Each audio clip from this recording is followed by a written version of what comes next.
Darei conta dos acordos do Consello Nacional do Bloque Nacionalista Galego e en concreto sobre a convocatoria da Asamblea Nacional. Coñecido que tras as eleccións de outubro decidiu o BNG iniciar un proceso de debate con fin principal, reorientar políticamente o BNG, adaptar a nosa línea política e a nosa práctica política a nova realidade de crise económica, social que estamos a vivir e, desde logo, pois, facer un proceso para finalizalo ofertando á sociedade galega, ao pobo galego, un proxecto político útil para camiñar, desde logo, hacia a Galiza soberana, democrática e con xustiza social a que aspiramos, e tamén un proxecto político capaz, xa que logo, de recuperar credibilidade, confianza no noso proxecto político.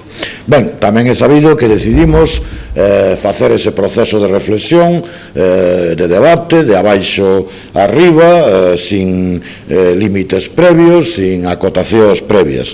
E hubo unha primeira fase de debate aberto nas asambleas comarcais, donde xurdiron as primeiras aportacións e reflexións. Esas primeiras reflexións transformámoslas en un documento tamén aberto que se volveu a debatir en unha segunda fase nas asambleas comarcais e ao tempo deso decidimos abrir tamén públicamente este proceso de reflexión máis aló da militancia.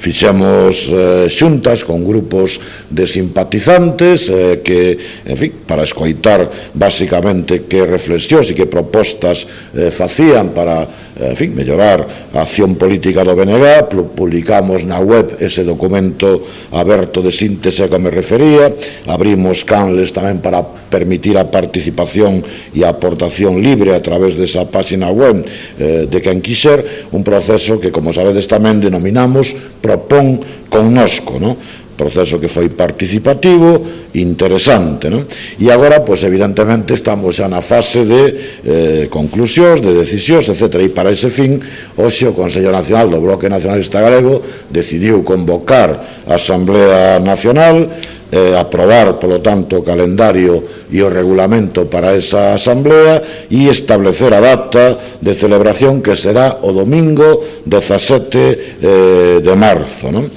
Eso é o que decidimos. Tamén comentarei dúas cuestións máis. Unha, dende logo, que reiteramos o apoio decidido do Bloque Nacionalista Galego a manifestación que mañá terá lugar en Santiago, convocada por Queremos Galego, en defensa da lingua que nos une, en defensa do noso idioma. E, en segundo lugar, comentarei tamén que a decisión conocida onte, a decisión da señora presidenta do Parlamento de Galiza, de poñer límites, de impedir a asistencia aos debates plenarios do Parlamento galego, en fin, da xente que libremente queira decidir, bueno, pois é unha decisión que, en primeiro lugar, nós temos que decir que naturalmente non a toma a señora presidenta do Parlamento, é unha decisión do presidente da Xunta, do señor Núñez Feijóo. Evidentemente, sin que eso sexa así, sería imposible de entender esta proposta da señora presidenta do Parlamento. En segundo lugar, naturalmente, claro, diremos que a concepción que ten o Partido Popular, en fin, da democracia, en fin, da posibilidade da xente incluso de acceder á verdade do que nun Parlamento se debate, pois é unha concepción que, de logo, nós non compartimos e antidemocrática, e desde unha perspectiva que a nós nos parece que é absolutamente errada. Non é o Partido Popular o dono, o propietario do Parlamento, de ninguna maneira. Eles non son os donos do Parlamento. Por lo tanto, estamos ante unha decisión do Partido Popular de seguir amordazando a discrepancia, de silenciar a disidencia, de ocultar a verdade.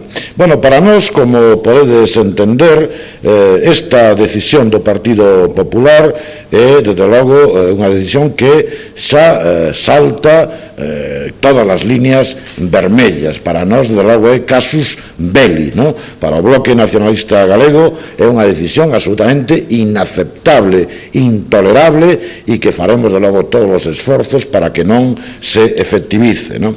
E en ese punto de vista, dende logo, decidimos que o noso grupo parlamentar se dirixirá aos demais grupos parlamentares da Cámara Galega para, entre todos, se podemos, acordar medidas de todo tipo dirixidas a evitar que esta decisión do Partido Popular se poida levar a cabo. Eso é o que vamos a facer, medidas que, xa digo, nós teremos as nosas propostas e trataremos de acordar, se é posible, cos demais grupos políticos, no? Volvo a decir, é imposible de aceptar, calar ou tolerar unha decisión como esta. Non se pode intentar, como está facendo o Partido Popular, e eu xa sei, polas dificultades que ten en sectores amplios da población, como consecuencia desas políticas letais, lesivas, perxudiciais para a maioría, dificultades, en fin, de comprensión, verdad, ou de oposición a esas medidas. O que non se pode facer é que nin siquiera a xente poida asistir en directo, comprobar, verificar, saber que é o que se debate nun Parlamento, saber, en definitiva, que propostas ten o Partido Popular. Bueno.